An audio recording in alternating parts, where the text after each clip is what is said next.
Baik, assalamualaikum warahmatullahi wabarakatuh.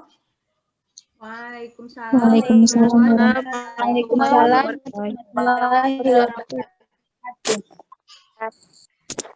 Jadi alhamdulillah kita bertemu lagi untuk kesempatan kali ini. Jadi dalam pertemuan kali ini kita akan membahas tentang bagaimana cara penyusunan RPPM dan RPPH. Minggu lalu kita sudah membahas tentang penyusunan prosem, ya. Ya, Bu.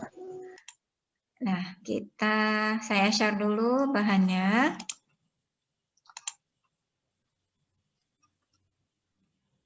Nampak ya?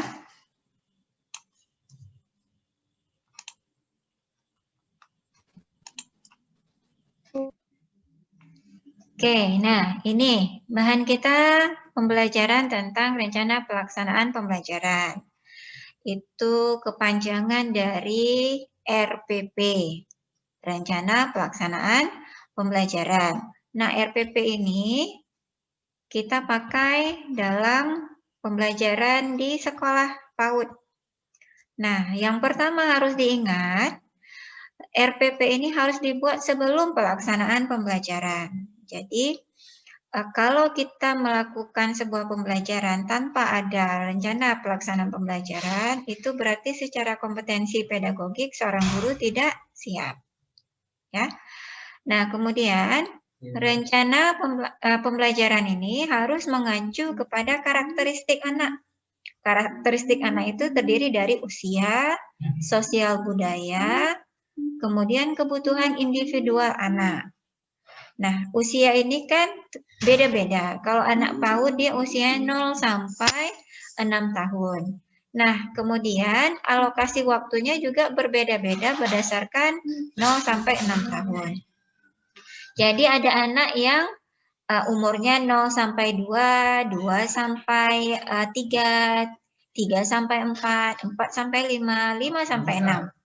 Jadi, rencana pembelajarannya itu harus dibuat mengacu kepada usia anak.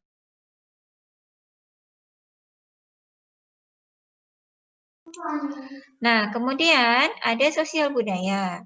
Maksud sosial budaya adalah lingkungan, latar belakang anak. Anak latar belakangnya, kehidupannya, apakah dia berasal dari suku tertentu. Kemudian profesi orang tua berasal dari suku-suku tertentu. Nah, profesinya juga berdasarkan dari misalnya ada yang latar belakang petani, ada yang latar belakang pedagang. Jadi berbagai macam profesi itu mempengaruhi dalam perencanaan pembelajaran kita. Kemudian kebutuhan individual. Yang dimaksud dengan kebutuhan individual ini adalah kecerdasan anak yang berbeda-beda. Jadi kita kan sudah belajar tentang kecerdasan jamak. Jadi masing-masing anak itu level kecerdasannya itu berbeda-beda.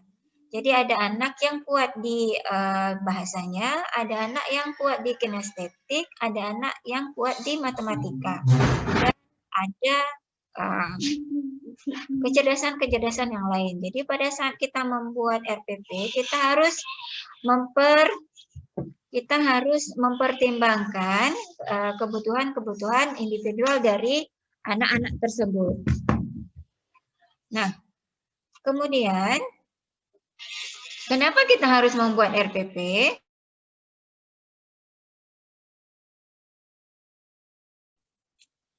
Kenapa kita harus membuat RPP?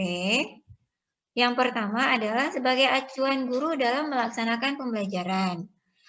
Kenapa acuan guru dalam melaksanakan pembelajaran? Karena kalau tanpa adanya perencanaan, pada saat kita melakukan sebuah pembelajaran itu lepas, tidak ada kontrolnya. Jadi KD mana yang mau kita raih dalam hari ini? Kemampuan kompetensi apa yang mau kita tingkatkan, kita kembangkan pada anak? Kalau tidak ada acuan, tidak ada RPP, kita tidak akan bisa mengukur nanti perkembangan anak. Jadi lepas ya. Kemudian untuk mendukung keberhasilan pelaksanaan pembelajaran. Seandainya kalian masuk mengajar tanpa ada perencanaan, kalian tidak akan bisa mempertimbangkan alat dan bahan apa yang akan kalian pakai. Sumber belajarnya dari mana? Kemudian bagaimana cara kalian mengelola kelasnya? Itu tidak akan membantu guru kalau tidak ada RPP. Jadi RPP itu tujuannya memang untuk membantu guru dalam melaksanakan pembelajaran dan mendukung keberhasilan pelaksanaannya. Kemudian mengarahkan guru untuk menyiapkan alat dan bahan yang diperlukan. Itu tadi, untuk tema-tema ini alat dan bahan apa yang diperlukan. Jangan nanti temanya berkisar tentang tumbuhan, tapi alatnya belum ada. Jadi waktu mau bermain dengan anak, kan tidak mungkin kita memakai pasir. Begitu, ya ibaratnya ya. Kemudian mengarahkan guru untuk membangun sikap, pengetahuan, keterampilan yang diharapkan dimiliki anak. Jadi kita tahu sikap apa yang mau dibangun dari anak, pengetahuan apa yang mau kita perkenalkan kepada anak, keterampilan apa yang mau dikembangkan dari anak. Nah, cara pembuatan perencanaan pembelajaran itu ada alurnya. Jadi nanti kalian sewaktu membuat RPP, jangan lupa STPPA dari Permendikbud 137. Kemudian ada KI-nya, pertimbangkan KD-nya, kemudian muatan materi. Nah, muatan materi itu termasuk di dalamnya adalah tema subtema, ada alokasi waktu. Baru nanti dia turun ke kegiatan. Nah, ini alur perencanaan pembelajaran. Jadi kalian harus tahu langkah-langkah ini. Nah, kemudian rambu-rambu apa yang perlu kita pertimbangkan sewaktu kita menyusun rencana pelaksanaan pembelajaran. Yang pertama sekali seperti pada alur tadi, tidak boleh lepas dari STPPA, standar tingkat pencapaian perkembangan anak. Nah, jadi itu Permendikbud 137 sama 146 itu tidak boleh, tidak ada. Kemudian berisikan kompetensi dasar yang diambil dari KI 1, KI 2, KI 3, KI 4 yang dapat mengembangkan nilai agama dan moral, motorik, kognitif, bahasa, sosial, emosional, dan seni. Jadi aspeknya itu masuk semua. Jadi STPPA masuk, KI masuk. Nah, ada pengembangan KI itu turun ke KD, kemudian 6 program pengembangan itu juga harus ada. Nah, kemudian kita harus mempertimbangkan muatan atau materi pembelajaran dari KD yang telah dipilih. Muatannya apa yang mau diajarkan? Materinya apa yang mau diajarkan? Nah, kemudian sesudah kita membuat muatan materinya, baru nanti turun ke kegiatan pembelajaran. Kegiatan-kegiatan yang sesuai dengan materinya apa saja. Nah, ini nanti jangan lupa disesuaikan dengan model pembelajaran. Model sentra seperti apa, area seperti apa, kelompok seperti apa. Ya. Nah, kemudian jangan lupa kegiatan mainnya itu berpusat pada anak, bukan teacher center. Jadi pusatnya bukan di guru, bukan di kalian, pusatnya pada anak. Dengan mempertimbangkan itu tadi, usia anak, kemudian sosial budaya anak, kemudian kemampuan anak, kecerdasannya ya dipertimbangkan. Kemudian jangan lupa menggunakan pembelajaran tematik. Jadi kita tidak ada mata pelajaran di PAUD. Yang ada itu adalah tematik. Ya, per tema. Jangan lupa pakai pendekatan saintifik 5M. Nah, saintifik 5M punya PAUD tidak sama dengan anak SD. Jadi nanti sewaktu kalian membaca pendekatan saintifik, perhatikan apakah itu betul-betul untuk anak TK, atau anak PAUD, atau untuk anak SD. Jangan terbalik. Nah, kemudian jangan lupa lagi berbasis budaya lokal. Kalau kalian nanti daerahnya kan kalian berbeda-beda nih datangnya. Nah, jadi boleh pada saat membuat RPP itu kalian menggunakan tema-tema yang bernuansa lokal. Yang di Aceh Selatan, pakai tema Aceh Selatan boleh. Yang di Tamiang, pakai yang di Tamiang. Atau yang Aceh Besar, pakai yang nuansa Aceh Besar. Kemudian, jangan lupa memanfaatkan lingkungan alam sekitar.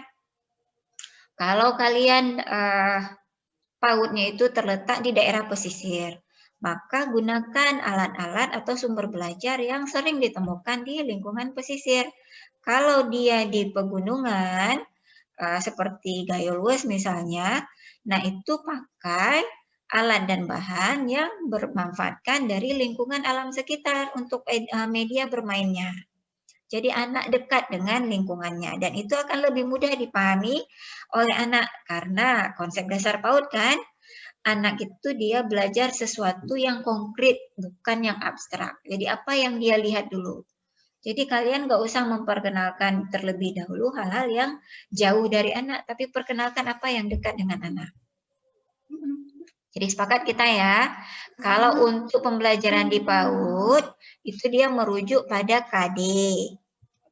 Kemudian pencapaian pembelajaran untuk mengukur kompetensi dasar. Jadi yang dilihat bukan anak menceritakan tempatnya, apa nih, ada yang ukurannya besar, kecil, konsep warna, ya.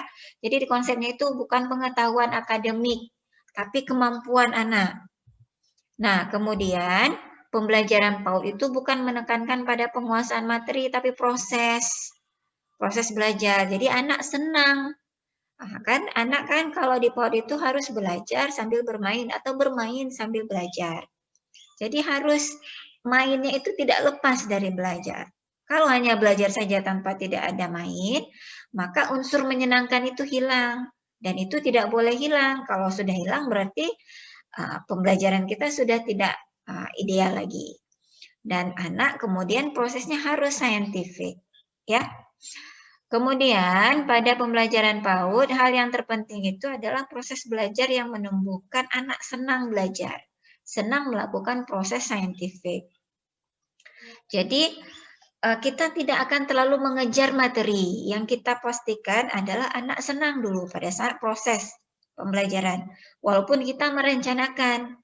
Nah, sesudah kita rencanakan, baru pada saat pelaksanaan, kita harus memastikan anak senang dulu, baru proses pembelajaran itu dikatakan berhasil. Ya, jadi perlukah kita mengembangkan materi? Perlu nggak? Untuk apa nggak? Nah, jadi mengembangkan materi itu untuk mengembangkan sikap, pengetahuan, dan keterampilan anak sesuai dengan KI. Jadi KI-nya kan ada 4 tuh. Dalam setiap pembelajaran kita harus memastikan bahwa kita memasukkan 4 KI tadi. Kemudian memperluas pengalaman bermain yang bermakna. Jadi contohnya kan di sini saya tuliskan, kalau anak itu kan ada kocokan air. Nah, anak harus tahu konsep apa yang akan dikembangkan. Gurunya itu harus tahu konsep apa itu tujuannya apa. Jadi kurikulum 13 itu menggiring guru untuk memiliki pengetahuan yang luas. Jadi sebelum mengajar, guru harus cari tahu dulu. Jangan nanti guru ditanya sama anak, nanti tidak bisa menjelaskan.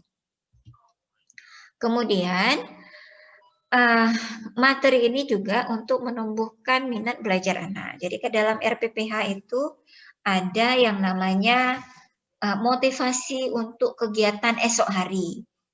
Nah, jadi gurunya sambungan hari ini tuh kan besok. Nah, jadi guru itu harus bisa memberikan clue-clue atau petunjuk-petunjuk atau pancingan-pancingan supaya besok anak tertarik untuk datang ke sekolah.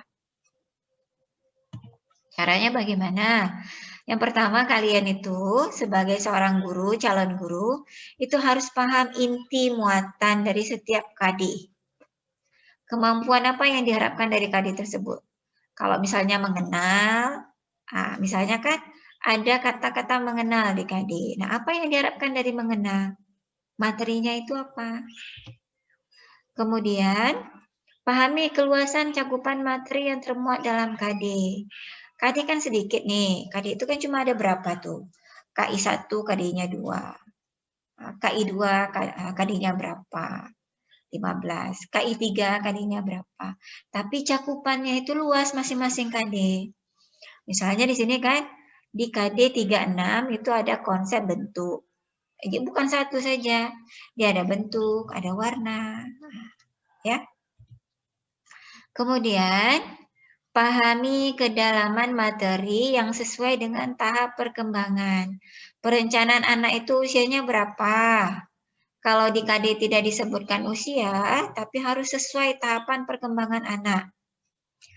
KD kan memang nggak ada dibagi, tetapi di STPPA kan ada pembagiannya, ada indikatornya. Jadi digunakan, dibaca Permendikbud 137-nya dengan 146. Ya. Kemudian ada yang namanya visi misi dari satuan pendidikan. Nih contohnya nih, kalau kita misalnya di satuan TK Pembina Negeri, visinya apa di situ? Kalau nanti kalian di satuan PAUD Bungong Selimeng, visinya apa? Atau nanti kalau di PAUD Bijay Mata, visinya apa? Disesuaikan. Ya. Jadi kemudian jangan lupa menentukan prioritas materi yang mendukung pencapaian KD-KD tersebut. Materinya disesuaikan. Jadi materi itu tidak mesti sama antara satu sekolah dengan sekolah yang lain. Sama seperti tema, nggak mesti sama dia, boleh berbeda. Boleh menggunakan tema nasional keseluruhan, boleh juga dengan mengembangkan tema sendiri. Nah, ini nanti kan di sini ada contoh latihan kerja. Kalian kan nanti harus mengerjakan apa itu yang namanya RPPM dan RPPH. Kita lihat strukturnya dulu. Nah, tadi kan struktur kurikulum itu dia nggak lepas dari kompetensi inti. Kemudian kompetensi dasar. Nah, muatan materinya. Ini misalnya mempercayai adanya Tuhan melalui ciptaannya. Muatan materinya itu menghargai pisang sebagai karunia Allah. Nah, itu materinya. Dari sini ngambilnya. Ya. Kemudian, nah ini kompetensi dasar ada di sini 28, 29. Nah, kita ini harus buat muatannya. Jangan lupa ambil KI-nya, ambil KD-nya, muatannya apa? Dari sini. Untuk memiliki perilaku yang mencerminkan kemandirian, maka apa yang perlu kita ajarkan? Materinya apa? Gitu ya. Nah, ini saya nggak lanjut lagi, langsung kita mau lihat contohnya. Jenis rencana pelaksanaan pembelajaran. Nah, Prosem sudah minggu lalu, ya kan? Ada yang sekarang minggu ini RPPM, rencana pelaksanaan pembelajaran mingguan. Kemudian rencana pelaksanaan pembelajaran harian. Nah, ini sudah.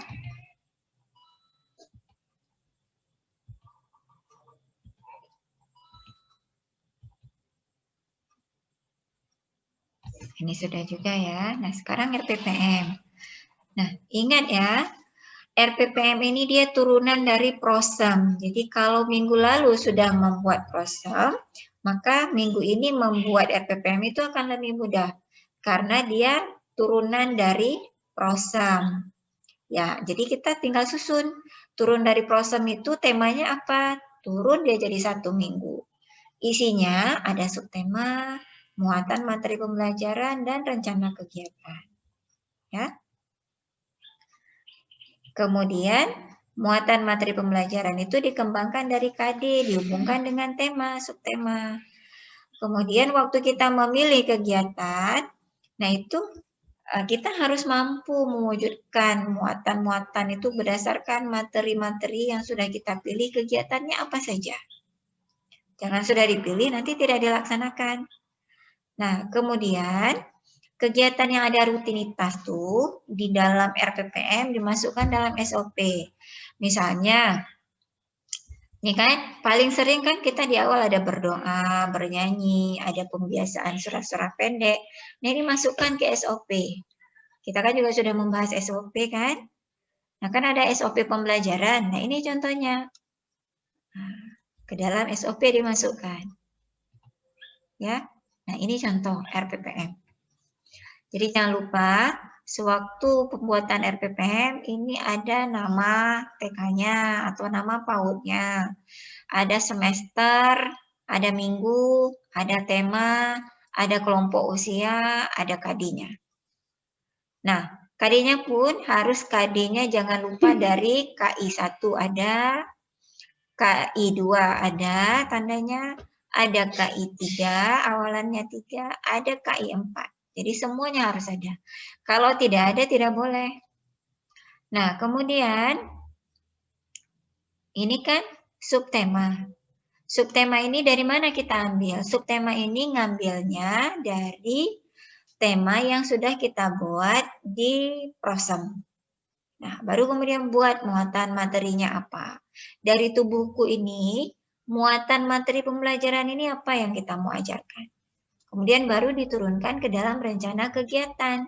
Rencana kegiatan dibuat berdasarkan model pembelajaran. Ini sentra nih. Ada sentra area. Nah, dia 1, 2, 3, 4. Jadi masing-masing sentra itu dia harus banyak kegiatannya. Ini kan contoh, ini belum banyak saya tuliskan. Tapi di sini kalian harus banyak. Sentra itu harus banyak kegiatannya, tidak boleh tidak banyak. Minimal 4 lah. Karena kenapa? Karena sentra itu model pembelajarannya harus ada ragam main sensori, harus ada ragam main pembangunan, harus ada ragam main peran mikro atau peran makro. Nah, jadi kalau dari ragam jenis main saja dia harus ada 3. Nah, tapi nanti untuk memaksimalkan keterlibatan anak dalam proses bermain, dia harus dibuat lebih dari 3. Ya. Nah, ini masih contoh. Nah, jadi membuat RPPM ini memang kadang-kadang lebih sulit. Tapi temukan kuncinya yang sudah ada di KD dan disambungkan dengan tema. Ya, jadi kalau Prosem itu tinggal ambil dari struktur kurikulum. Ya. Nah, ini sudah menjadi tugas kalian. Cara membuatnya nih ya. Oke, ini kalau ini sudah masuk RPPH. Nah, tadi kan sudah sampai ke kegiatan tuh di RPPM. Nah, kegiatan itu merupakan bagian dari RPPH. Nah, misalnya di sini di atas. Contoh ya, kita balik ke atas. Nah, ini kan kegiatan nih. Ini kegiatan. Jadi, ini diturunkan ke dalam RPPH. 1, 2, 3, 4. Nah, diturunkan dalam RPPH. Nanti ya.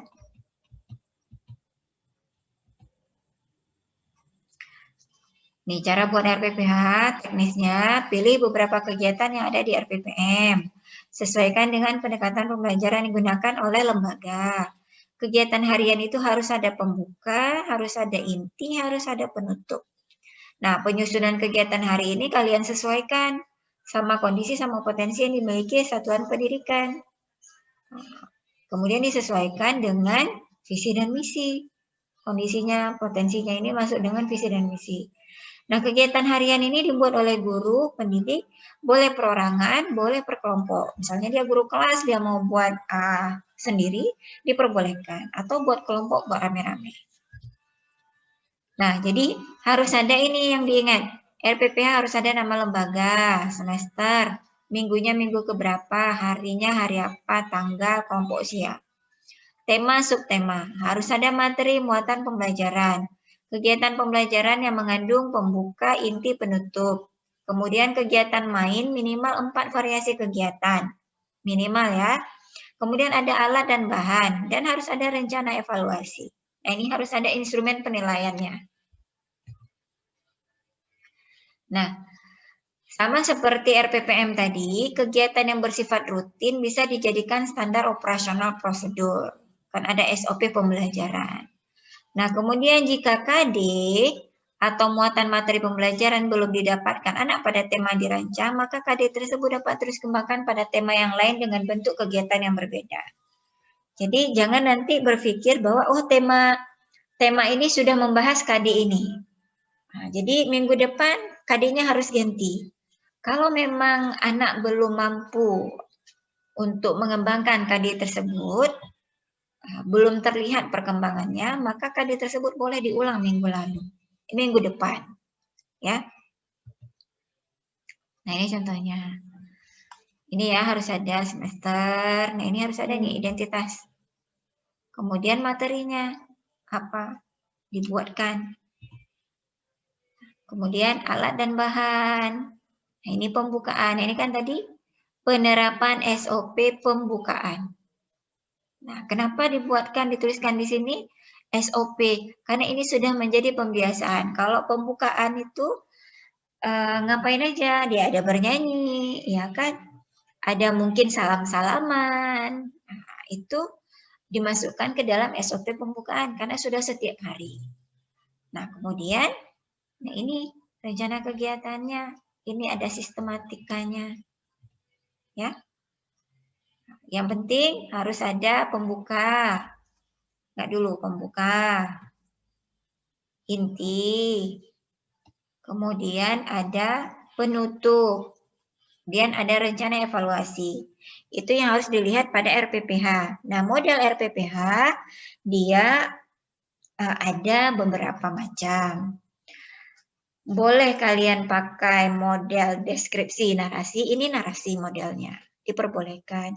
Ada juga model tabel. Nah, boleh, nggak masalah. Yang penting inti dari RPPH itu masuk. Sama dengan prosem, inti dari prosem itu masuk. Inti dari RPPM itu masuk, tidak lepas dia. Ya. Nah, itu dia. Nah, ini nanti sudah tugas kalian. Oke, ada pertanyaan? Oke, Siti Hadisa, silakan. Ada yang mau bertanya?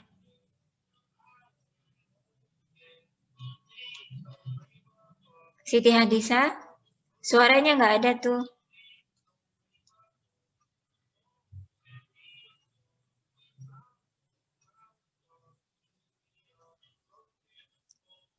Siti Hadisa, bisa?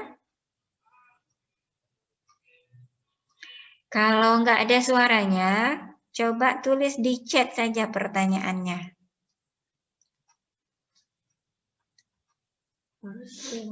Yang lain ada pertanyaan?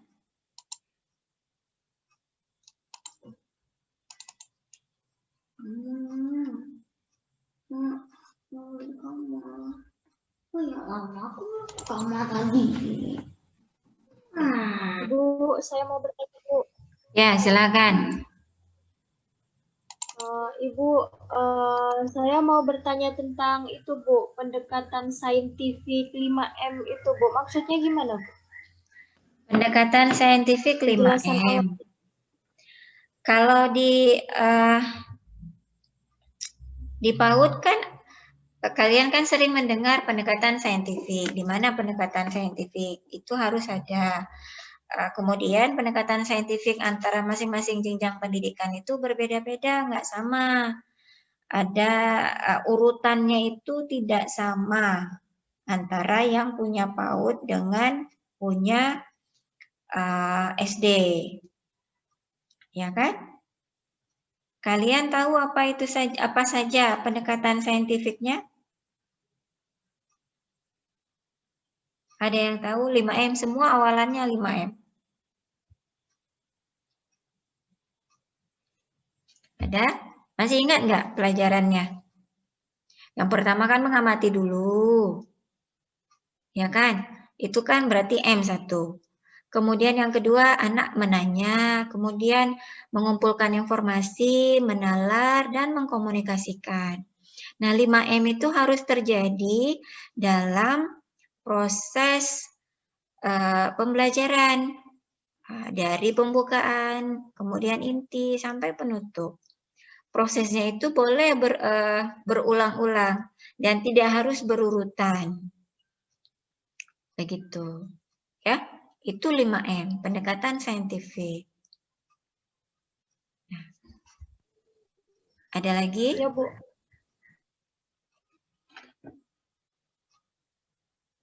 Yang buku yang saya share di Google Classroom sudah dibaca? Ada dibaca buku penyusunan rencana pelaksanaan pembelajaran pendidikan anak usia dini. Di situ kalian ada dituliskan langkah-langkah penyusunan RPPM. Ada? Habis, Bu. Ada. Oke, ini coba saya tampilkan juga kan.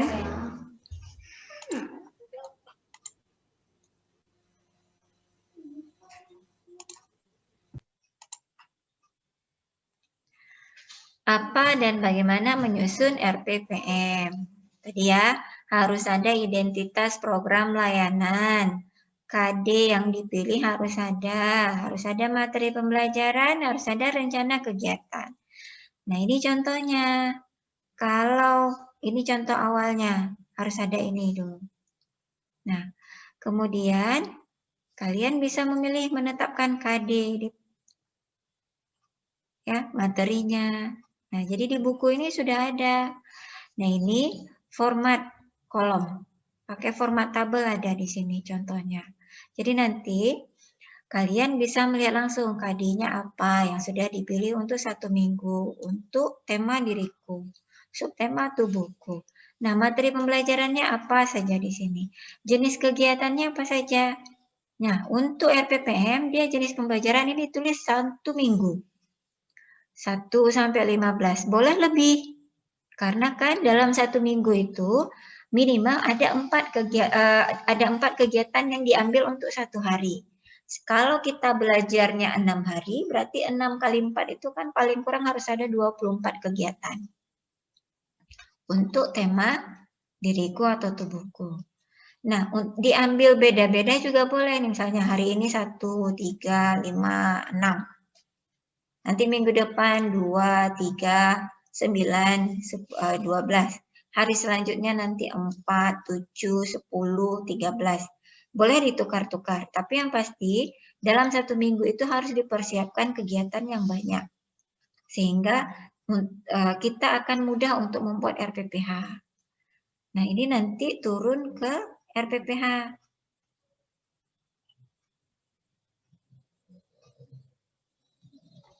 Nah, ini dia dalam bentuk deskripsi. Ini diambil dari sini. Materinya, materi masuk dalam pembiasaan apa, alat dan bahannya tidak boleh lupa. Ini contohnya ya. Kemudian kegiatan pembuka. Ini contoh. Kegiatan inti. Nah, ini contohnya. Sesudah itu nanti jangan lupa penutup. Sesudah penutup, baru nanti dilakukan rencana penilaian. Ya.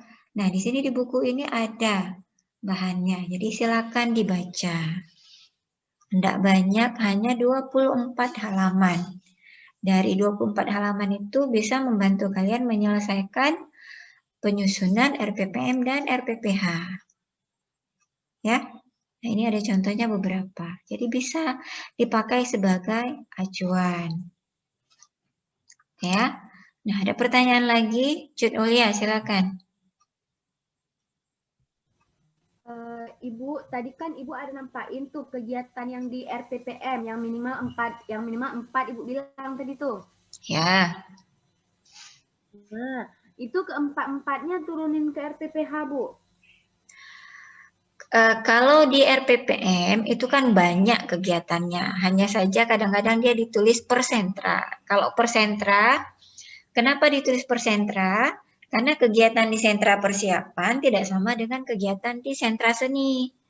Jenis kegiatannya nggak sama, beda. Kemudian kalau di sentra bahan alam kan jenis kegiatannya tidak sama di sentra balok.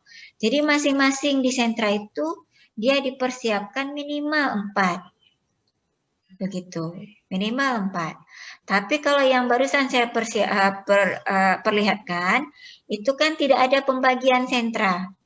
Tidak ada pembagian, hanya 1 sampai 15. Ya kan? Nah, yang 1-15 itu menunjukkan model RPPM kelompok. Begitu. Karena kalau kelompok RPPM-nya, dia tinggal diambil 1, 2, 3, 4 kegiatan. 3 untuk kelompok A, kelompok B, kelompok C, 1 untuk kegiatan pengaman. Nah, hanya diambil 4 saja untuk 1 hari. Untuk hari selanjutnya juga ambil di situ 4 saja. Begitu. Karena dia model kelompok, dia tidak dibagi. Karena kelompok itu tidak didesain untuk berdasarkan bakat minat. Gitu, ya. Lagi? Ibu, berarti model pembelajarannya boleh apa aja, Bu, kan? Boleh. Asal jangan lupa, kegiatan itu boleh apa saja, hanya saja tetap merujuk pada tema atau muatan materi yang mau diajarkan. Jangan muatannya lain, yang diajarkan lain. Model pembelajarannya, Bu, boleh Model apa pembelajaran aja, tergantung yang sudah dipakai di sekolah. Kalau sekolahnya menyepakati dia memakai sentra, maka buat RPPM-nya bentuk sentra.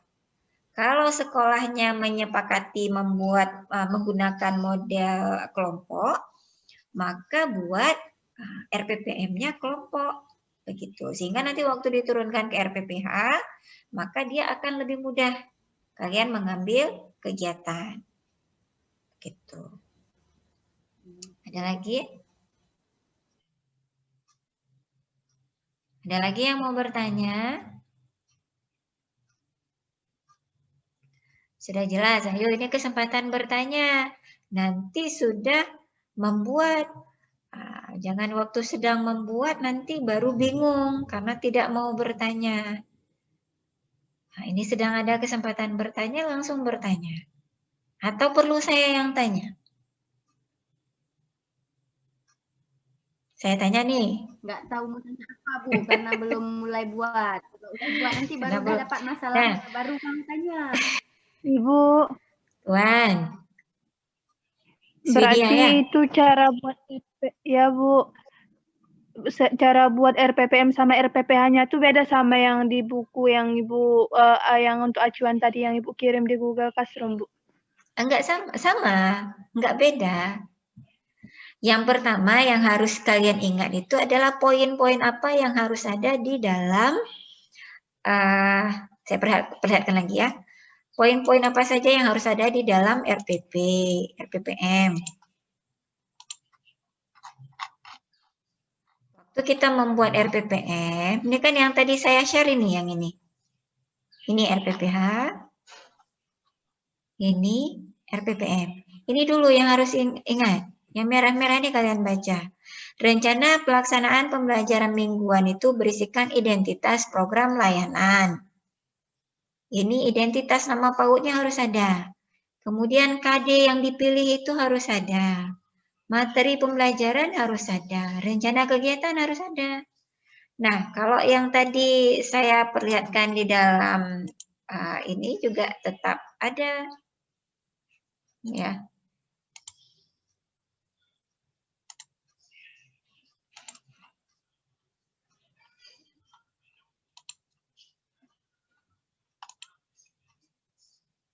Ini rambu-rambunya ya. Tadi untuk prosem. Tunggu sebentar. Mana RPPM-nya?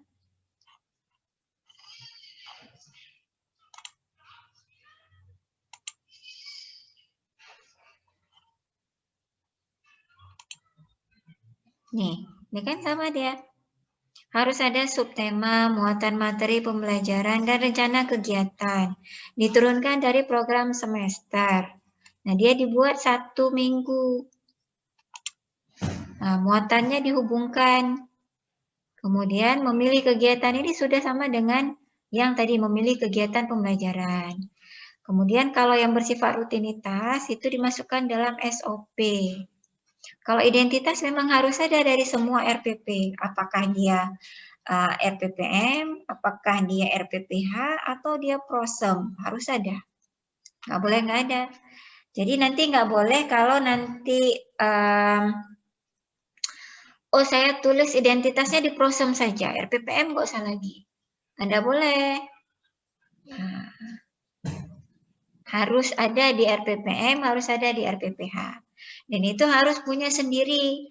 Nggak boleh nanti kalau misalnya prosemnya punya TK negeri. Kemudian ada RPPM punya PAUD Cinta Ananda misalnya. Ada RPPH nanti punya PAUD Safiatuddin. Nggak boleh. Nah, itu namanya Kopas.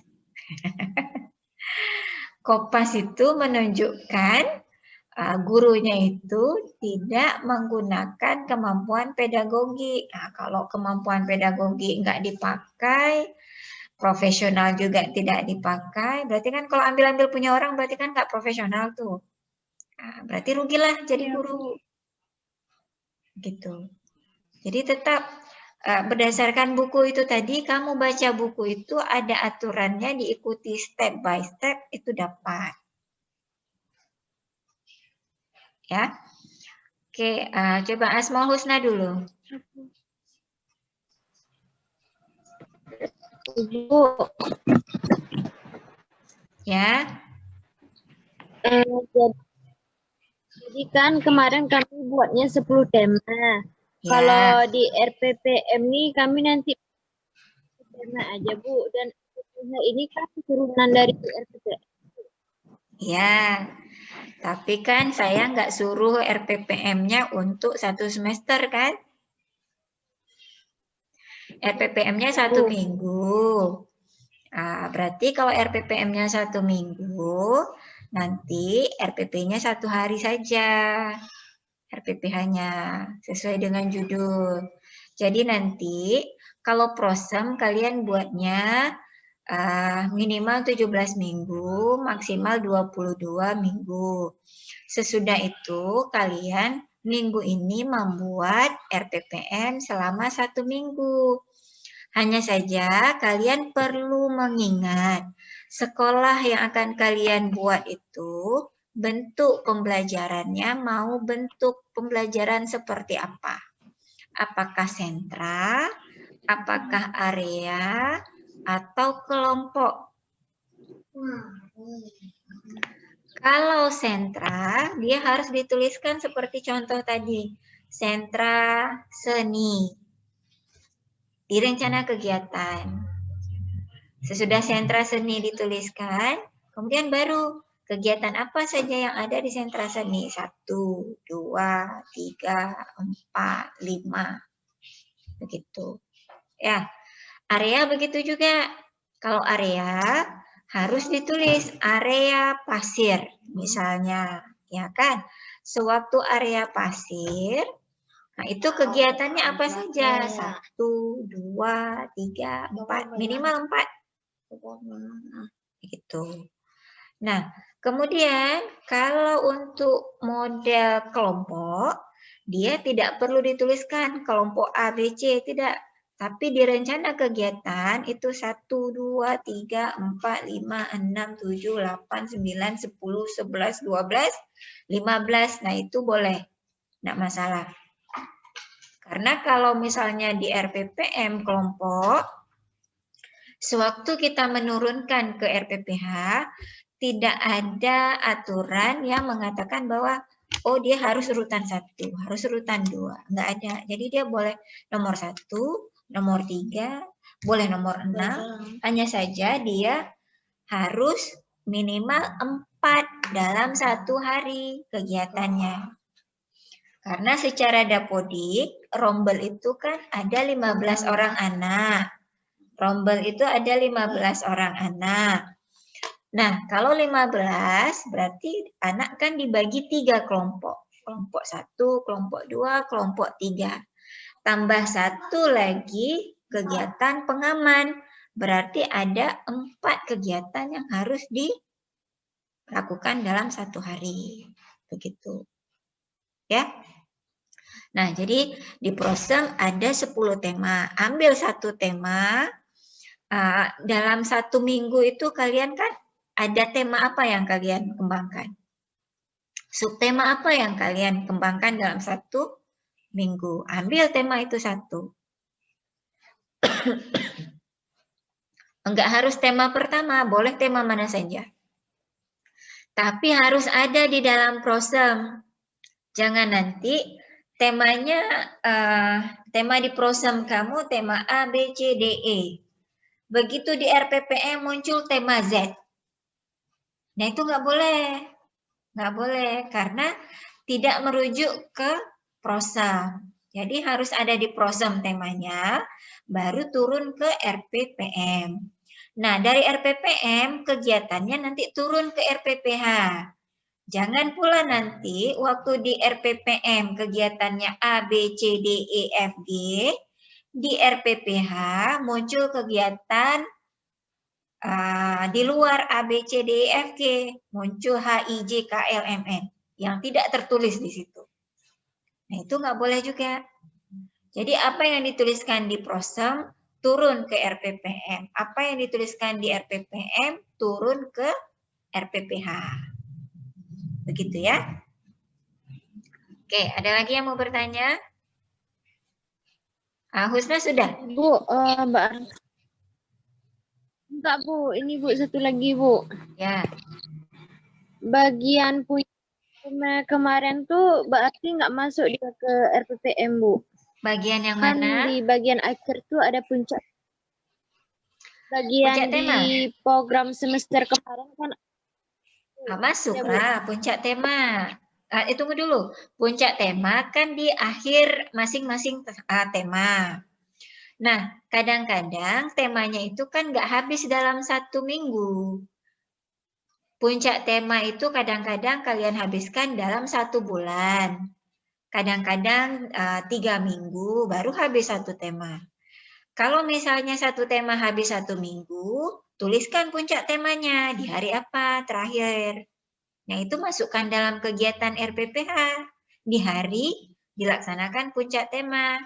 Tapi kalau misalnya 1 tema selesainya dalam 1 bulan. Nah, dalam 1 minggu itu kita tidak membuat dalam RPPM itu kita tidak membuat dulu puncak temanya. Tunggu selesai temanya baru kita buat puncak tema. Begitu. Ya? baik, Bu. Paham? Jelas? Jelas, Bu. Oke. Ulia, silakan. Ibu yang di SOP tadi itu bukan yang tadi kayak mana tuh Bu? Yang maksudnya yang jadi kebiasaan jadikan ke kayak mana tuh Bu? Masih ingat SOP itu apa? Standar operasional prosedur, ya kan? Nah, SOP itu dia sebuah aturan yang memang sudah ditetapkan bersama dan bisa diduplikasi, ya kan? Nah, kalau misalnya SOP, ini kan ada SOP kegiatan pembukaan. SOP kegiatan pembukaan itu maksudnya kegiatan di pembukaan itu dia sama semua antara kelas A, kelas B, kelas C, kelas D. Urutannya sama. Kenapa? Karena sudah diatur dalam SOP. Yang pertama, begitu anak masuk ke dalam kelas, dudukkan anak dalam lingkaran atau dudukkan anak setengah lingkaran. Kemudian mengajak anak bernyanyi, bersalam-salaman, berdoa. Nah, itu sama semua. Itu kan pembukaan. Nah, karena dia sudah setiap hari seperti itu, dia dijadikan SOP. Kenapa? Untuk membiasakan anak. Begitu datang, anak duduk dalam lingkaran dulu. Jangan begitu datang, anak lari-lari kayak anak ayam hilang mama. Nah, jadi diatur. Nah, dan itu sama antara kelas A, kelas B, kelas C, kelas D. Jadi begitu gurunya pindah ke kelas B, sama SOP pembukaannya. Gurunya misalnya tukaran ke kelas E, sama. Jadi anaknya pun enggak terkejut dia. Begitu dia kelas A, di sentra A, kok begini. Begitu dia masuk ke sentra persiapan, udah lain lagi. Nah itu kan tidak sinkron. Anak bisa bingung karena berganti-ganti. Sedangkan anak dia membutuhkan pembiasaan. kita juga memasukkan pembiasaan untuk menumbuhkan karakter pada anak. Misalnya pada saat sentra, ada namanya SOP pergantian kelas misalnya. Ya kan, SOP pergantian sentra misalnya. Jadi anak berputar, nah, gurunya yang tinggal. Nah itu harus ada SOP-nya. Nah, dan itu diajarkan kepada anak. Kalau berjalan dari kelas tidak boleh, kalau berpindah dari kelas A ke kelas B tidak boleh lari-lari. Berarti jalan. Begitu. Nah, jalannya itu diatur setiap hari. Itu namanya SOP. Begitu. Apakah sambil berjalan itu bernyanyi, apakah sambil berjalan itu berdoa, nah itu tinggal diatur, disesuaikan dengan visi misi dari sekolah. Itu ya kalau SOP ya. Tadi juga ada pertanyaan dari Mardiani ya.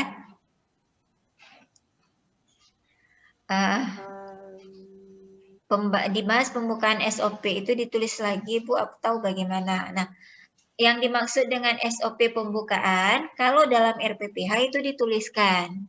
Karena SOP pembukaan itu masuk dalam kegiatan pembukaan.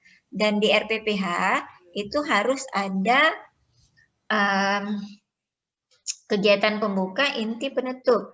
Maksud saya pun dituliskan bukan dalam bentuk SOP-nya, tapi kegiatan SOP-nya apa. Kayak contoh tadi, berdoa bernyanyi dalam kurung SOP pembiasaan pembuka. Gitu saja. Nggak perlu dituliskan standar proses, dokumen nomor, itu bukan. Karena ini yang mau saya arahkan kalian untuk membuat RPPH dan RPPM, bukan SOP. Karena SOP sudah. Ya, SOP itu dokumennya terpisah. Kalau dalam RPPH itu hanya untuk mengingatkan. Ini adalah SOP pembukaan. Berarti harus urutannya sama.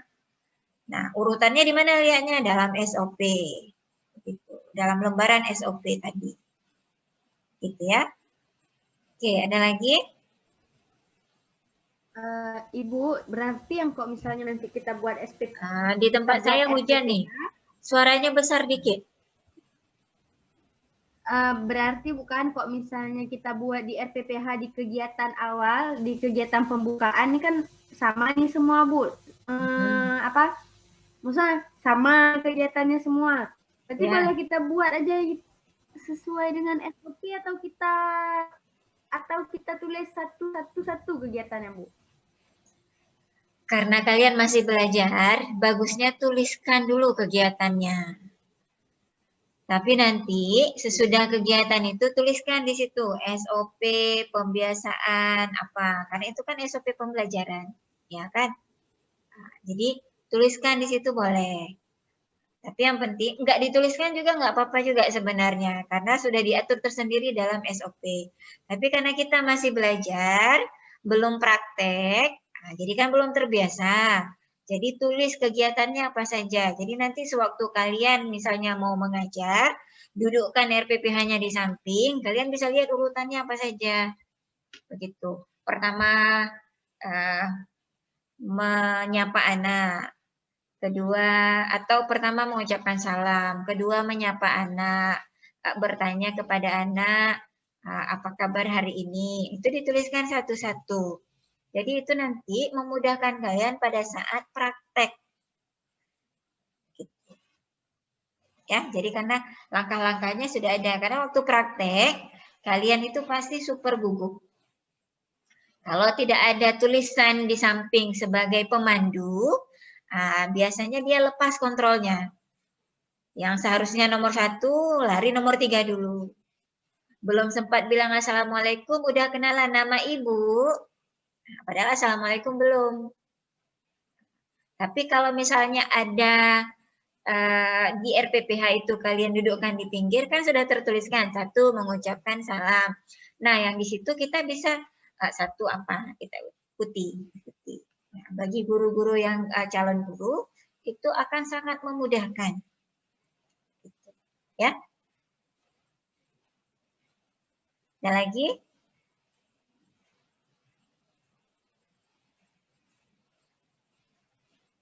Ada?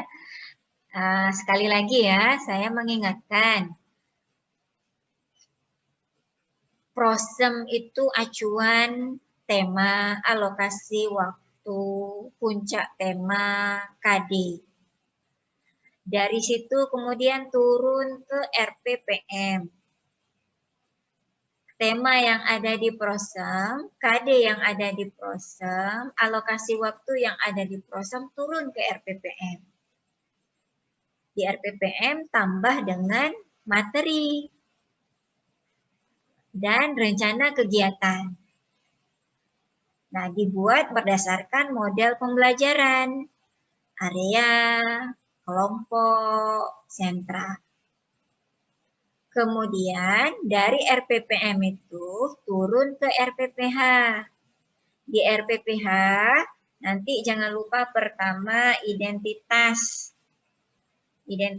Kemudian semesternya, minggunya, temanya, subtema, kemudian kelompok usia, kemudian KD. Sesudah itu turun ke materi. Materinya ngambil di mana? Ngambil di RPPM yang sudah kita rencanakan. Kemudian sesudah materi di RPPH tambahkan tujuan pembelajaran. Sesudah itu baru masuk ke kegiatan. Sebelum itu ada alat dan bahan dulu. Persiapkan alat dan bahan. Sesudah alat dan bahan, baru tuliskan kegiatan pembuka, kegiatan inti, kegiatan penutup. Kemudian penilaian. Nah, ini yang ada kegiatan pembuka, inti, penutup, itu semua di area masuk, di kelompok masuk. Nah, ada penambahan pada model pembelajaran sentra, dia ada yang namanya scaffolding dan ada yang namanya pijakan. Nah, kapan kita pakai pijakan? Jadi kalau di sentra itu ada yang namanya pijakan lingkungan. Nah, dalam RPPH dituliskan kapan dilakukan pijakan lingkungan. Nah, yang dimaksud dengan pijakan lingkungan itu adalah sewaktu guru mempersiapkan lingkungan main pada anak. Jadi alat dan bahannya disiapkan. Nah, itu pijakan lingkungan. Nah, jadi seorang guru nggak boleh begitu datang gerbak-gerubuk, kemudian langsung datang anak. Nggak boleh, makanya nanti sewaktu kalian praktek, guru itu harus ada di sekolah jam 7.30. Itu paling telat.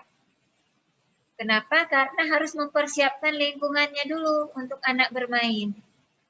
Nggak boleh guru datangnya berbarengan dengan anak, nggak boleh. Gitu.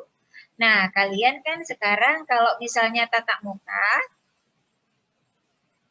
kalau di jam belajar itu kan jam 7.45.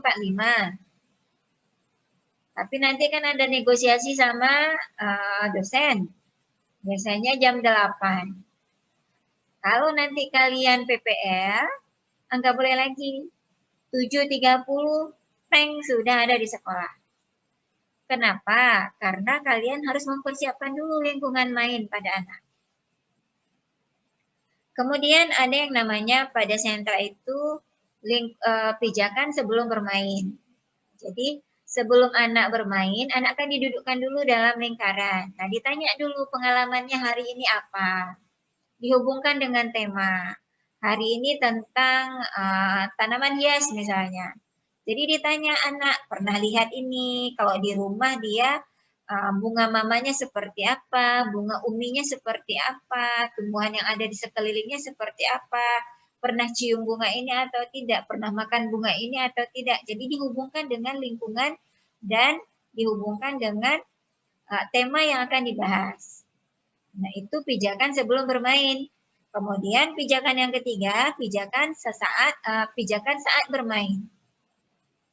Jadi kalau anak mengalami kesulitan, pada saat dia sedang bermain, fungsi gurunya itu sudah menjadi fasilitator, memfasilitasi anak. Kita melakukan pertanyaan-pertanyaan terbuka kepada anak. Kenapa dia nggak bisa? Coba korek-korek lagi. Nah, gimana? Kenapa? Ada apa? Begitu. Kemudian ada yang namanya pijakan sesudah bermain, recalling.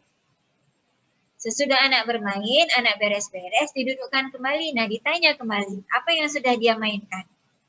Pengalaman apa yang sudah dia dapatkan? Minta anak untuk bercerita. Nah, itu namanya pijakan sesudah bermain. Nah, dalam sentra, waktu kita membuat RPPH, itu harus dituliskan. Kapan dilaksanakan pijakan lingkungan, kapan dilaksanakan pijakan sebelum bermain, kapan dilaksanakan pijakan saat bermain, dan kapan dilaksanakan pijakan sesudah bermain. Itu dalam penulisan RPPH sentra. Kalau di penulisan RPPH kelompok dan area itu tidak dituliskan. Begitu. Ya. Kemudian satu lagi, pada saat penulisan RPPH sentra, kalian harus memastikan kegiatan yang kalian tuliskan di RPPH sentra itu ada jenis kegiatan sensori. Nah, yang sensori ini yang menggunakan jari jemari anak, itu sensori. Ya, ada juga yang pendengaran, sensori. Tapi paling sering meraba. Nah, kegiatan paling sering itu seperti apa? Ada playduff.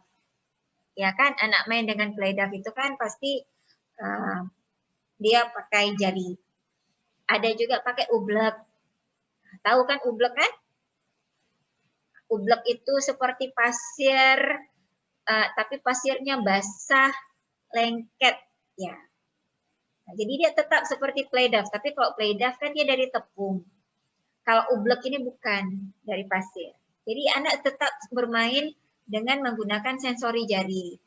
Kemudian main pasir. Nah, itu boleh juga. Jadi setiap dalam sentra harus ada yang sensori. Kemudian harus ada pembangunan. Boleh bentuk balok, boleh bentuk meronce.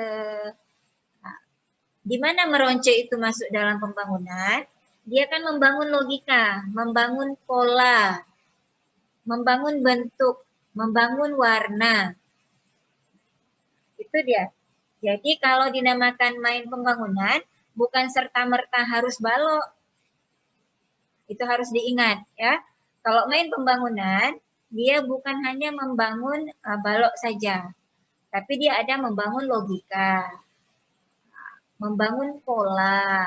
Misalnya main meronce sama anak itu, anak bukan sekedar main masukkan saja. Tapi dia misalnya kalian kan minta kepada anak, teman-teman masukkan bentuk segitiga dulu. Segitiga, kotak, lingkaran. Jadi anak mengikuti pola itu. Pola itu adalah cara kalian mengajarkan anak untuk membaca nantinya. Karena pada saat membaca itu memakai pola. Ada huruf vokal, ada huruf konsonan. Itu pola. Ya. Nah, kemudian yang ketiga itu harus ada yang namanya kegiatan main peran makro atau main peran mikro. Kalau dalam sentra selain sentra main peran, dia yang dipakai main peran mikro. Karena nanti pakai boneka, pakai Lego, anak dia mengasosiasikan diri dengan benda atau media, dia sebagai apa. Tapi kalau dia masuk ke main peran makro, itu adalah sentra main peran, langsung pakai baju polisi. Langsung pakai baju perawat. Nah, anaknya yang jadi perawat. Itu sudah main peran makro. Tapi kalau dia pakai boneka, pakai wayang, itu main peran mikro namanya. Ya, dan itu dipakai di sentra selain sentra main peran. Ya. Oke, kemudian di sini ada pertanyaan, Ibu, kalau pembelajaran yang digunakan di ketika dulu-dulu yang dilakukan secara bersama itu apa? Kelompok, Bu. Tapi gurunya tidak membuat kelompoknya anak, tapi belajar atau bermain secara bersamaan. Nah, itu bukan kelompok namanya. Itu klasikal. Walaupun anak didudukkan secara kelompok, itu sebenarnya tidak dipakai lagi untuk PAUD. Kalau main kelompok, anak ada 3 kelompok. Ada 3 kelompok ya. Kelompok A, kelompok B, kelompok C. Kelompok A dia bermain misalnya meronce. Kelompok B dia mewarnai. Kelompok C dia kegiatannya apa ya? Oke lah, menggunting dan menempel. Ada 3. Ini kan tidak sama kegiatannya. Nggak boleh sama. Kelompok A beda, kelompok B beda, kelompok C beda. Itu cara main kelompok. Kemudian tambah satu lagi, kegiatan pengaman. Berarti kan ada 4 kegiatan yang harus dipersiapkan oleh guru. Kegiatan pengaman ini kapan dipakai? Pada saat anak di kelompok A, dia sudah selesai main meroncenya. Dia mau main yang lain karena yang di meronce dia sudah selesai. Tapi anak di kelompok B, di kelompok C belum selesai. Taruh anak yang sudah siap di kelompok A ke kegiatan pengaman. Nanti begitu anak di kelompok B sudah selesai, atau anak di kelompok C sudah selesai, taruh dia di kelompok A yang tadi sudah kosong 1 orang. Nah, anak yang di kelompok yang di kegiatan pengaman ini taruh kembali ke kelompok yang sudah kosong. Jadi diputar dia. Itu kelompok namanya. Ya.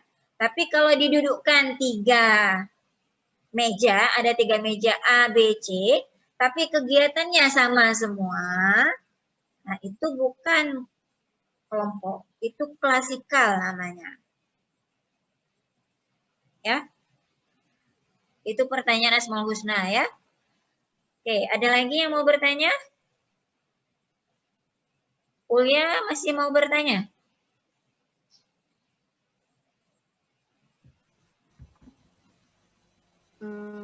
Nggak ada lagi, Bu. Nggak ada lagi. Oke, ini ada Armiati. Kalau model pembelajarannya menggunakan model sentra, RPPM-nya bagaimana? RPPM-nya sentra. Contoh RPPM sentra yang seperti ini.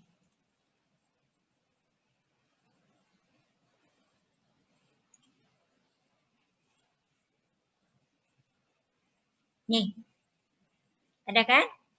Kelihatan? Sentra atau area seni. Ada 1 membuat bingkai foto. Kemudian cara tulisnya begini, 1, 2, 3, 4. Kemudian sentra, bahan alam atau area pasir. Ini harus ada 1, 2, 3, 4. Sentra peran, area drama. Bermain peran di rumah sakit mata. Nah ini kan bermain peran di rumah sakit mata. Siapa saja yang terlibat di rumah sakit mata di situ? Ada dokter, ada perawat, ada anak, ada pasien, gitu kan? Ada tukang bersih-bersih. Nah, di sini. Kemudian sentra persiapan, 1, 2, 3, 4 minimal harus ada. Kemudian sentra balok atau area balok, 1, 2, 3, 4 harus ada. Ini kalau bentuk sentra dan area. Tidak, dia terbagi. Untuk sentra area, dia terbagi. Tapi kalau dia dalam bentuk kegiatan untuk kelompok, yang dipakai seperti ini.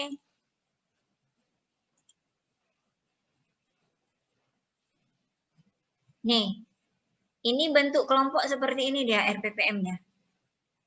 1, 2, 3, 4, 5, 6, 7, 8, 9, 10, sampai 15 di sini. Lebih dari 15 boleh? Boleh. Lebih bagus. Kenapa? Karena lebih banyak variasi kegiatan. Nanti guru tinggal ambil hari Senin pakai nomor 1, nomor 3, nomor 5, nomor 6. 4 ya. Untuk hari Selasa pakai nomor 2, nomor 7, nomor 9, nomor 10. Untuk hari Rabu balik lagi ke 1, tapi pindah ke 8, pindah ke 11, pindah ke 12. Tetap 4. Dia ada tidak dituliskan harus kelompok 1, kelompok 2, tidak. Tapi lebih pada jumlah kegiatannya saja. Begitu. Ya. Gitu ya Armianti ya. Oke, ada lagi yang mau bertanya? Sudah jelas? Bu. Ya. Bu, berarti jumlahnya minimal itu memang harus 15 kalau kelompok, Bu. Nggak boleh kurang, Bu. Coba kita hitung dalam satu minggu kita belajarnya berapa hari? Katakanlah belajarnya 5 hari. Misalnya ya 5 hari. Kenapa 5 hari? Senin, Selasa, Rabu, Kamis, Jumat, Sabtu misalnya kan. Pergi sekolah kan 6 hari ini. Tapi nanti ada sekolah yang cuma 5 hari. Ada sekolah 6 hari, tapi di hari Jumat dia intak. Jadi nggak masuk tema. Berarti tetap 5. Ya kan? Ini kan kelompok 1 hari. Tadi kan syarat untuk RPPH dalam 1 hari minimal harus ada 4 kegiatan. Berarti 4. 1, 2, 3, 4. 4 kali 5 ada berapa?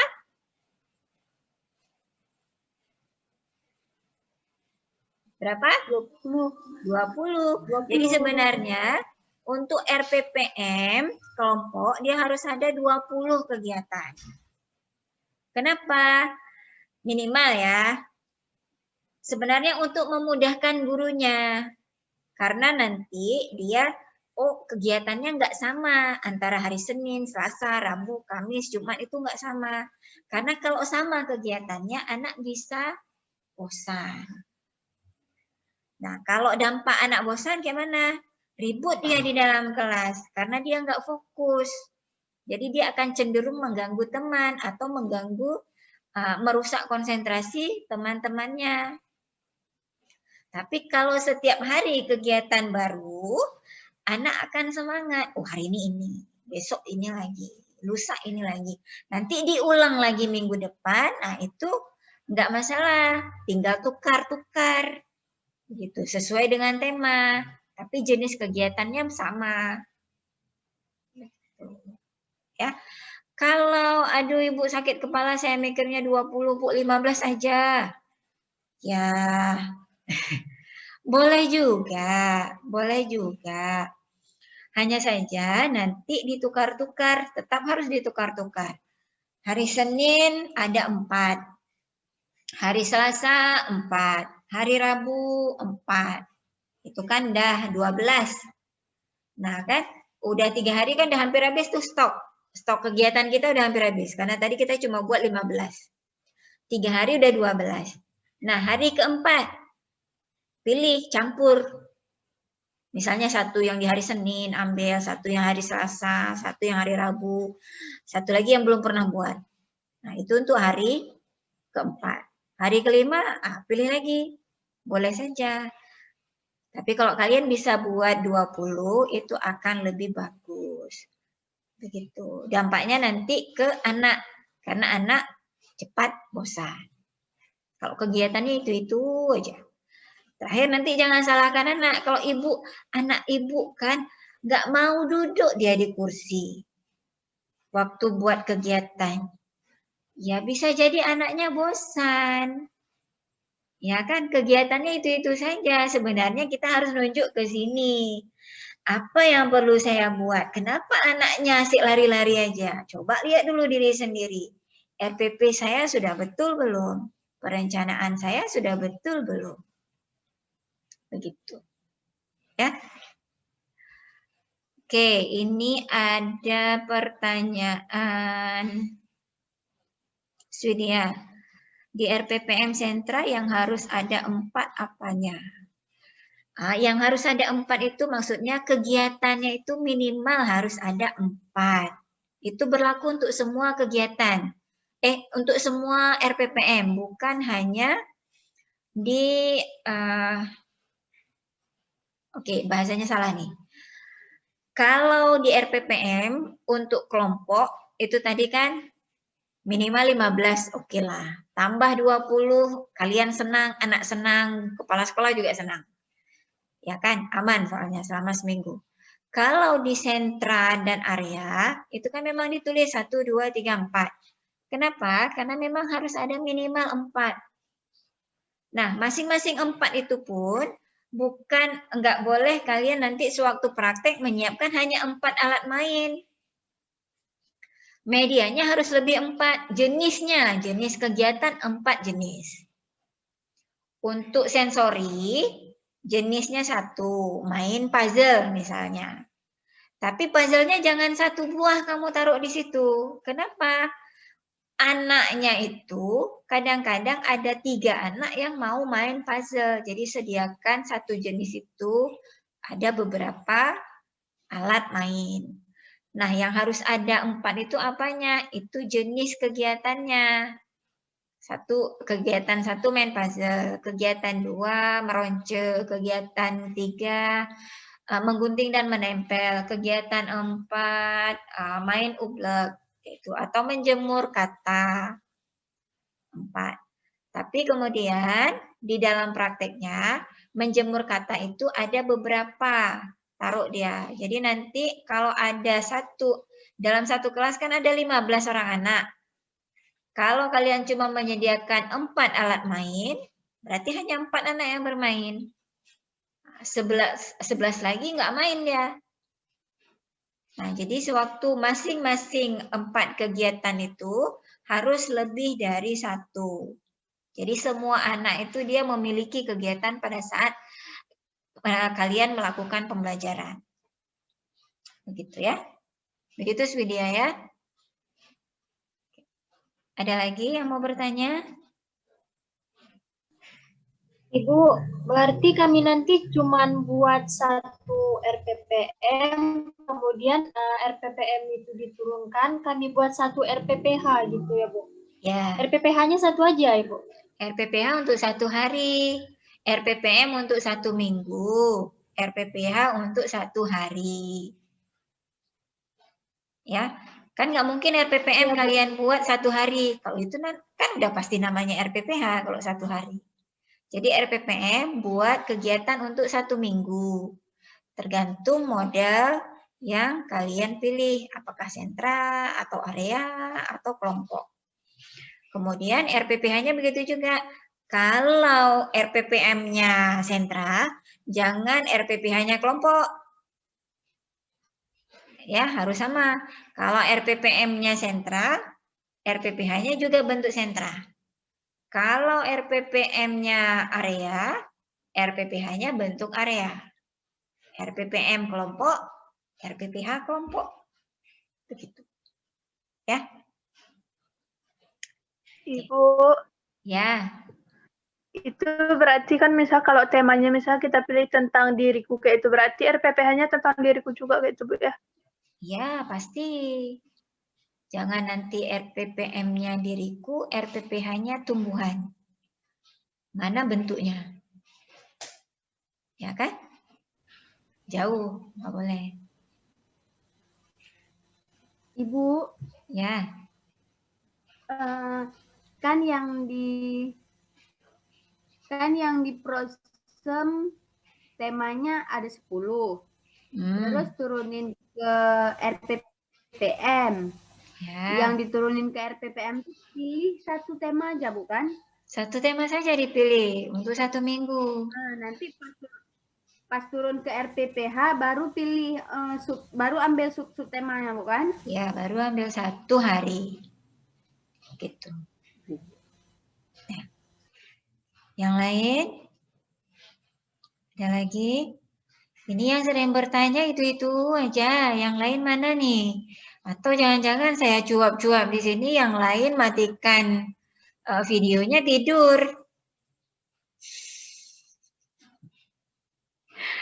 Yang lain kayak mana?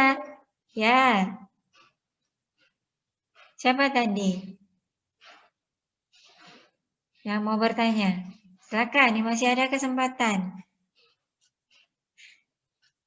Ini nanti bagian dari final. Kalau salah, nanti salah finalnya. Jadi tanya sebanyak-banyaknya sekarang. Yang ada dalam pikiran kalian tuh, bentuk RPPM tuh kayak mana dulu bentuknya? Tanya. Kalau belum tahu, Kita ulang lagi. Bentuk RPPH seperti apa? Ditanya, apa saja yang harus ada dalam RPPH? Nah, jangan lupa nanti penilaian ya. Ibu, itu waktu perlu juga nggak? Apanya? Waktu, Bu. Yang mana?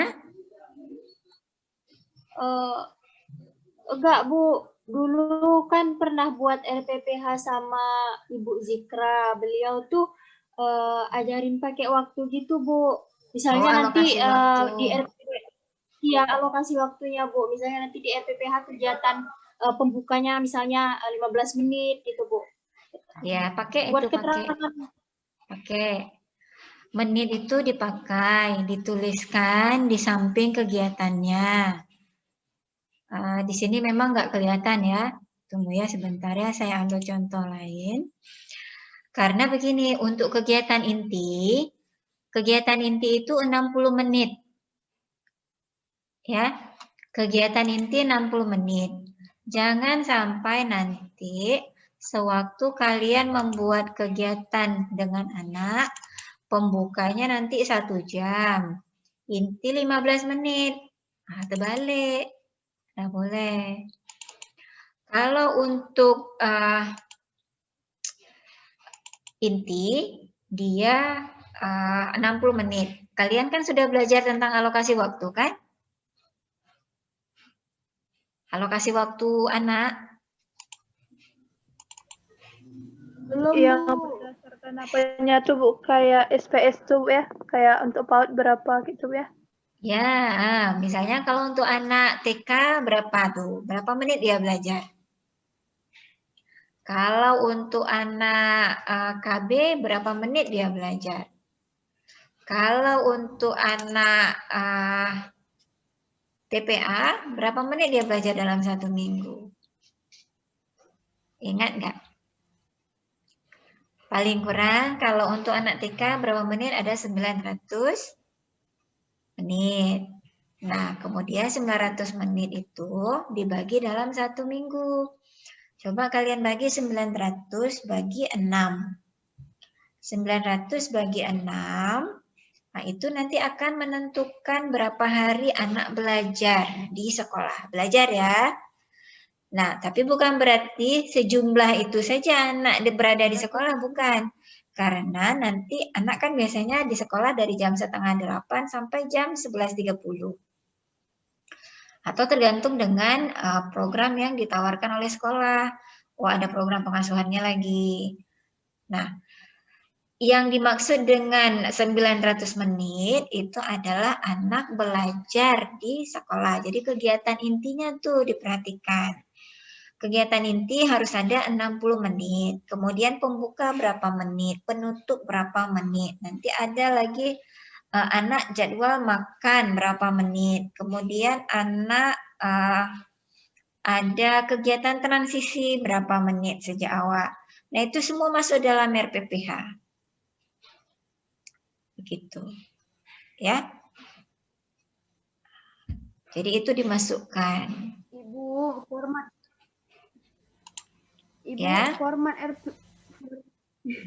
format RPPH-nya yang kayak mana kami pakai, Bu? Format RPPH dia ada bermacam-macam. Kalau sekarang lagi ada RPPH baru lagi, RPP 1 hari. Pernah dengar? RPP apa, Bu? RPP, bukan RPP 1 hari, RPP 1 lembar. Oh iya, Bu, yang pernah nampain kemarin tuh kan? Ya, RPP-nya 1 lembar. Ada nanti semua di situ. Nah, jadi dia kalau RPP, dia nggak masalah bentuknya seperti apa. Mau bentuknya narasi, nggak pakai tabel, atau mau bentuknya tabel, mau bentuknya tabelnya 10, mau bentuknya tabel 15, nggak masalah. Yang penting isinya dulu.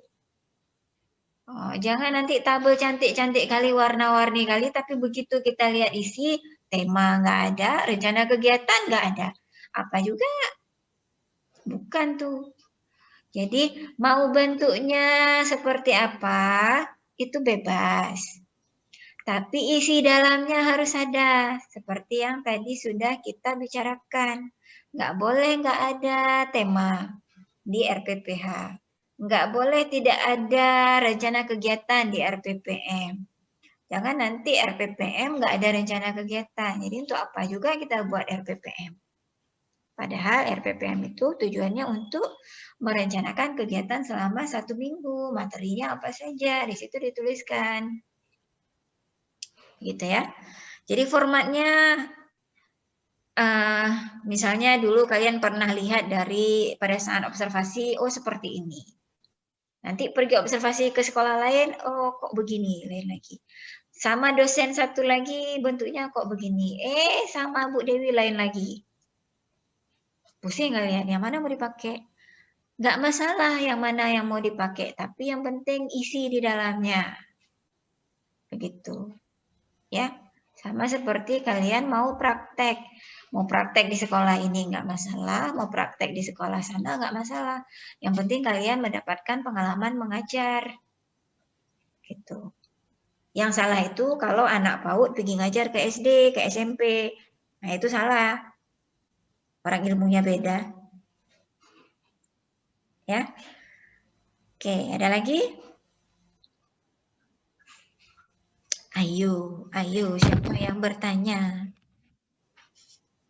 Kalau saya bilang siapa yang bertanya dapat nilai 10. Oh, semua tanya nih kayaknya. Siapa yang mau bertanya lagi? Bu, berarti formatnya tuh RPPH sama RPPM boleh bentuk tabel, boleh? Boleh. Bentuk tabel boleh, narasi boleh. Asal memudahkan penggunanya itu diperbolehkan. Kemudian inti masing-masing yang sudah saya sebutkan tadi pada RPPM itu harus ada. Identitasnya harus ada, materinya harus ada, kegiatannya harus ada, begitu juga di RPPH. Harus ada kegiatan pembuka, inti, penutup, harus ada penilaian, harus ada alat dan bahan, harus ada materi, tujuan, harus ada identitas. Jangan nggak ada tiba-tiba kamu pergi tulis ini RPPM, ini RPPH, bentuknya sama. Ya apa beda antara RPPM sama RPPH? Sedangkan RPPM itu beda, dia bentuknya dengan RPPH, isinya beda. Gitu ya. Boleh beda ya, yang penting isinya menyesuaikan, bukan menyesuaikan, isinya adalah memang apa yang diminta dalam RPPM itu ada. Dalam RPPH diminta ini ada. Bentuknya mau zigzag kamu buat, boleh juga asal mudah dipahami. Mau bentuknya tabel boleh. Mau nanti udah kamu tabelkan, kamu gambar animasi lagi di situ, boleh, nggak masalah. Yang penting ada apa yang dimintakan dalam RPPH. Begitu. Ya. Ibu. Ada lagi? Ya. Minta lihat contoh yang RPPM boleh, Bu? Contohnya, Bu. Contoh RPPM. Boleh lah. Tunggu sebentar ya, saya ambil contoh lainnya.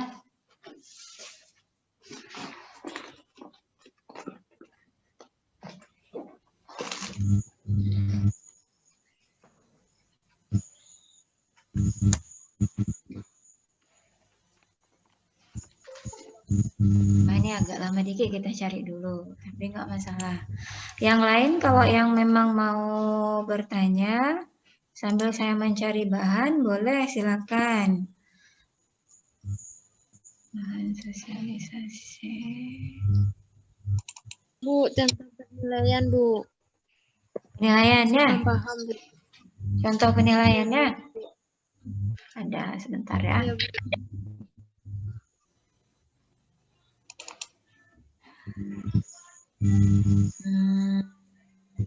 Ibu, berarti penilaian tuh nanti ada di RPPH atau di RPPM, Bu?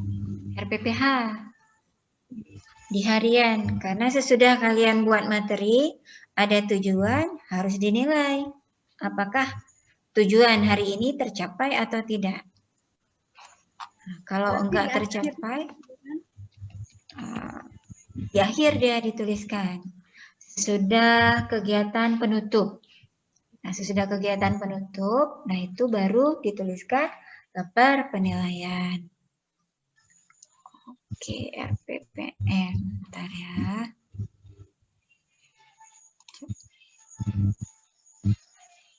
RPPM dan RPPH.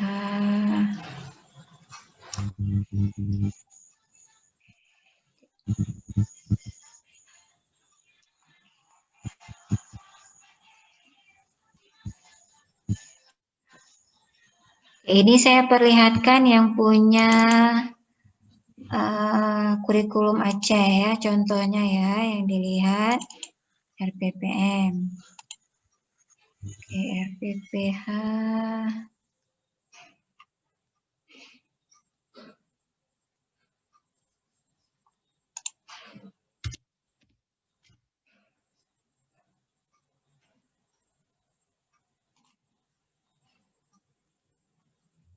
RPPH tunggu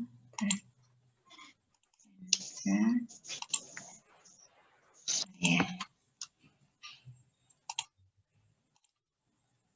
PPM dulu ya. RPPM ini oke, kelompok. Ini bentuk RPPM kelompok.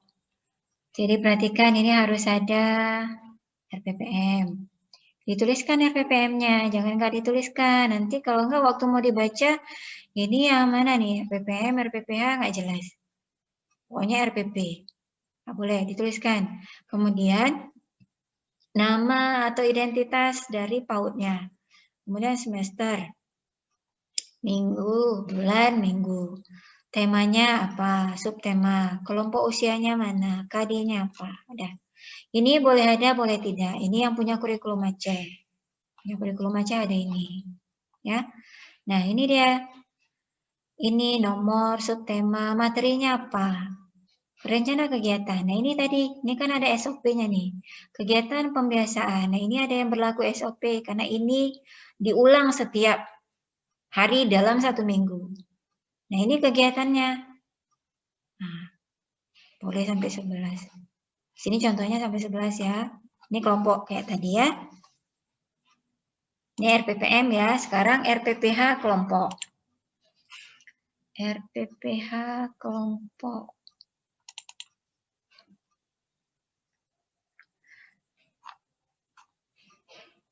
Oke, kenapa masih RPPM?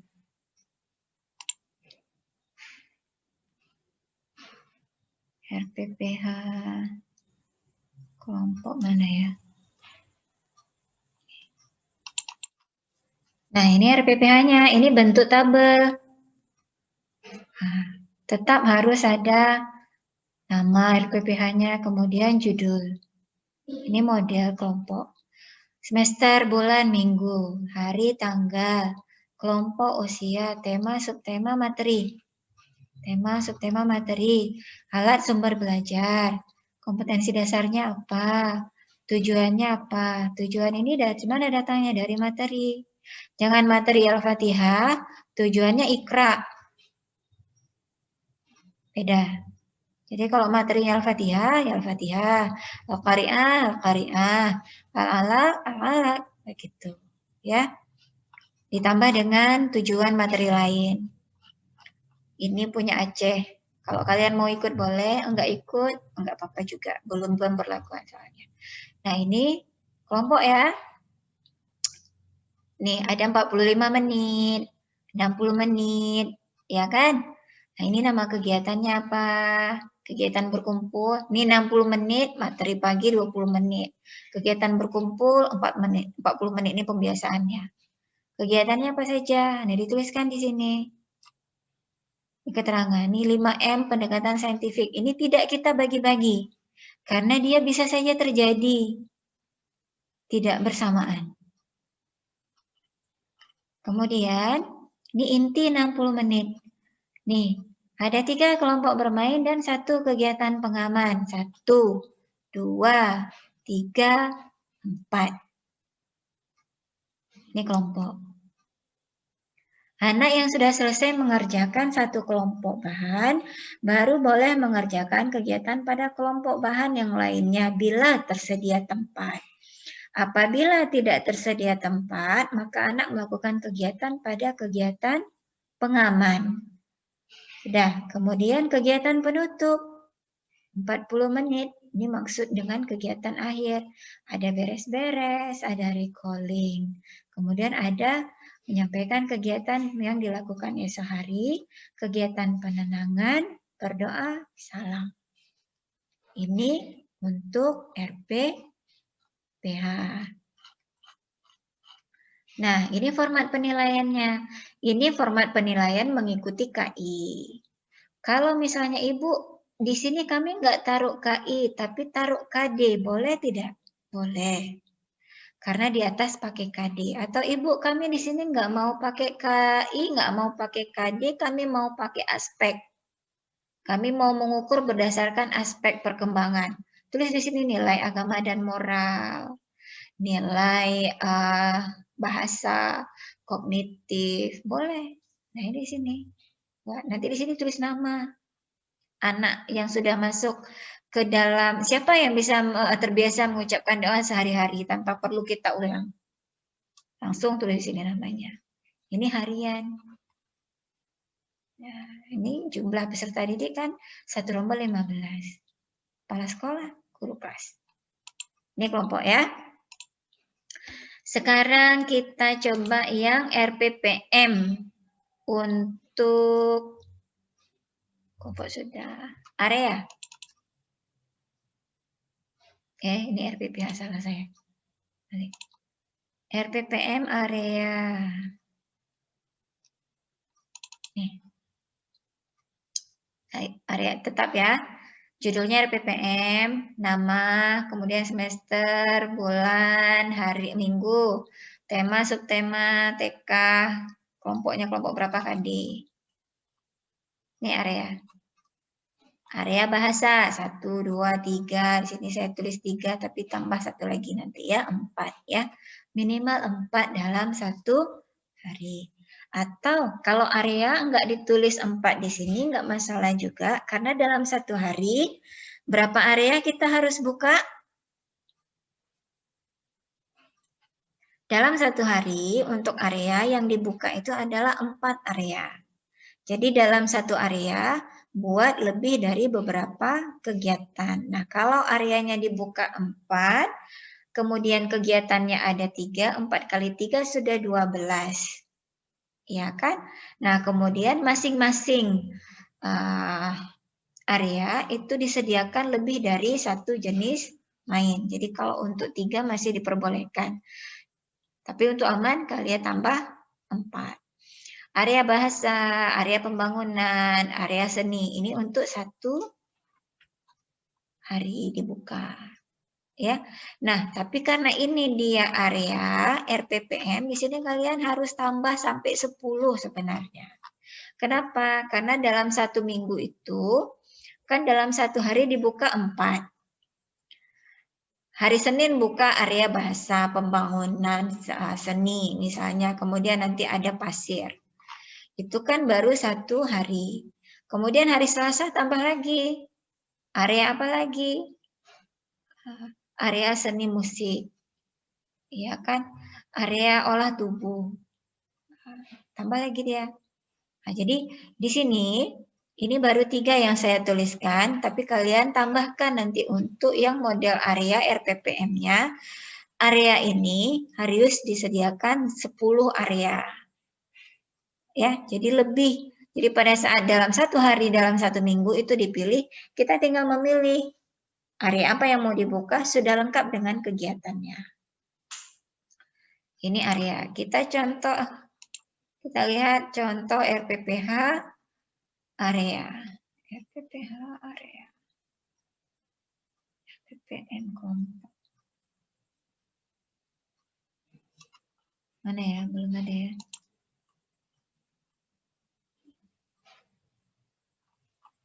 Oke, sebentar ya. RPPH area.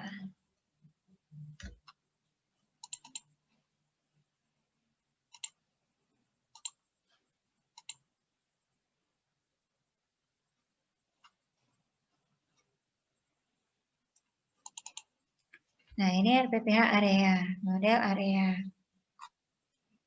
Ininya sama. Formatnya yang di atas ini sama. Yang beda itu di kegiatan. Karena di sini area persiapan, area bahan alam, area pasir, area imtak. 4 area disiapkan. Kegiatannya juga di dalamnya. Ya. Nah, ini bentuknya. Penilaian juga di bawah. Gitu ya. Nah, itu area. Sekarang kalau sentra, RPPM sentra.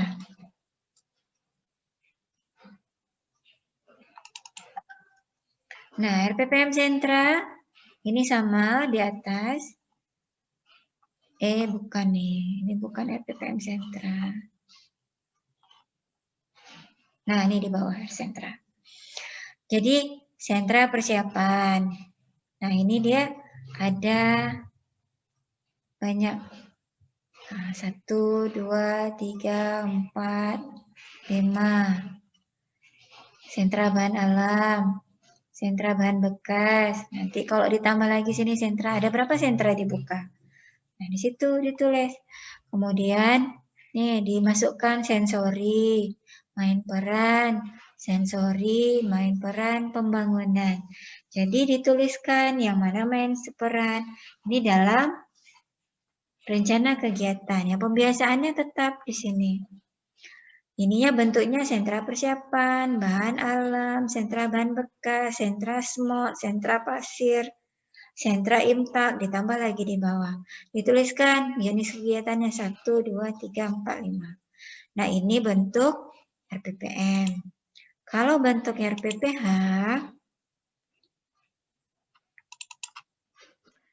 sentra persiapan. Ya, yang ini sama tadi. Ininya bentuknya sama. Tinggal ini saja yang diubah-ubah berdasarkan perencanaannya apa. Nah, ini tetap pembukaan. Nah, tapi kalau di sini ada yang namanya pijakan lingkungan. Karena dia sentra. Nah, di sini kan tadi ada SOP berdoa. Kan tadi ada yang bertanya, SOP berdoa itu ditulisin lagi apa enggak? Kemudian ditulisinnya detail apa enggak? Karena kita masih belajar, bagusnya kita tuliskan saja. Kecuali kita sudah mengajar 40 tahun, nggak ingat, itu udah seperti membalikkan telapak tangan, udah gampang. Nah, SOP berdoa, apa saja yang dalam SOP berdoa ini harus dibaca? Doa selamat dunia akhirat, doa kepada kedua orang tua, doa belajar. Nah, ini. Nah, kemudian ini kegiatan pembiasaannya, ini masih kegiatan berkumpul.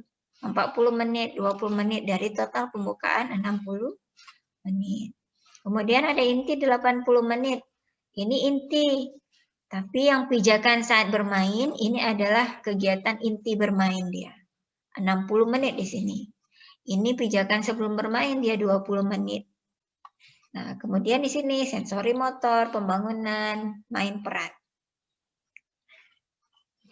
Kemudian ada pijakan setelah bermain. Kegiatannya memang lebih kurang akan sama, tetapi pendekatannya nanti akan berbeda. Ya. Nah, ini penilaian. Penilaian seperti saya bilang tadi, boleh pakai KI di sini, boleh pakai aspek di sini, boleh pakai KD di sini. Ini nanti tinggal kompetensi yang ingin dicapai itu apa saja. Nah, ini bentuknya sama. Ya. Oke. Sudah. Ada lagi yang mau ditanyakan? Ibu, nanti boleh dikirimkan contohnya, Bu, biar lebih memudahkan. Salah, Bu. Boleh. Ya, Bu, tadi sebagian nggak kena, Bu. Boleh. Iya, Bu, kirim format yang penilaian tuh, Bu. Nanti takut salah-salah sama kami, Bu. Salah biasa tuh, nanti tinggal perbaiki. Ya? Enggak, Bu. Nanti biar pening lagi pikirnya, Bu. Udah ada acuannya. Boleh, nanti saya kirim di grup ya. Oke, berarti nggak ada lagi pertanyaan ya.